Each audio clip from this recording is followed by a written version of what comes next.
BTS এর one of the most popular member V, যাকে সবাই ফ্যাশনিস্টা হিসেবেই কনসিডার করে। ইনফ্যাক্ট 2021-এ মোস্ট হ্যান্ডসাম পুরুষের খেতাবও তার ঝুলিতেই রয়েছে। অলমোস্ট $20 মিলিয়ন সম্পত্তির মালিক ভি। তার লাইফস্টাইল এখন বিলাসবহুলভাবে জীবনযাপন করছে, যেটা অনেকের কাছে স্বপ্নের মতো।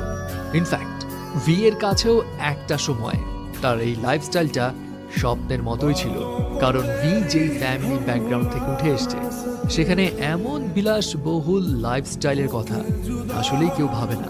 অ্যান্ড রাইট নাও আপনাদেরকে ভি এর জীবনের স্ট্রাগলের কাহিনী শোনাবো, যেটা জানলে আপনিও হয়তো ইন্সপায়ার্ড হবেন। ভি এর আসল নাম কিম তাহায়ুন। ভি 30 ডিসেম্বর 1995-এ সাউথ কোরিয়ার ডায়েগু শহরে একটি কৃষক পরিবারে জন্মগ্রহণ করে। ভি তার 3 ভাই বোনদের মধ্যে সবার বড়। তার পরিবারের ফিনান্সিয়াল অবস্থা খারাপ হওয়ার কারণে ভি এর বাবা মা দুজনেই কৃষিকাজ করতেন। দ্যাটস ওয়াই ভি এর সঙ্গে তাদের খুব বেশি সময় কাটানোর সুযোগ হতো না, এবং ভি কিন্তু এই কারণে ছোটবেলা থেকেই তার দাদির কাছেই বড় হয়েছিল। ভি এক ইন্টারভিউতে জানিয়েছিল তার দাদি তাকে 14 বছর ধরে লালন পালন করেছে, এবং তার দাদি তার অনেক কাছের একজন মানুষ ছিলেন। এনিওয়ে, কৃষক পরিবারে বেড়ে ওঠায় ভি এর ছোটবেলায় কোনো বড় স্বপ্ন তো ছিল না। সে খুব ছোট থেকেই ধরেই নিয়েছিল বড় হয়ে সে তার বাবার মতোই কৃষক হবে। বাট ভি এর এই চিন্তা ভাবনা টোটালি পাল্টে যায় যখন ভি তার বাবার ইন্সপিরেশনে স্যাক্সোফোন বাজানো শেখা শুরু করে। আর ব্যাস তখন থেকেই তার ভিতরে মিউজিকের প্রতি আগ্রহের বীজ একটু একটু করে বোনা শুরু হয়।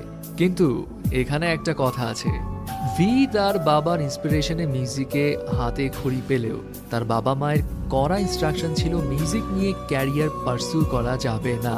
তবে ভি যখন ক্লাস 9-এ পড়ে তখন তার লাইফে আসলো আনপ্রেডিক্টেবল একটা টার্নিং পয়েন্ট।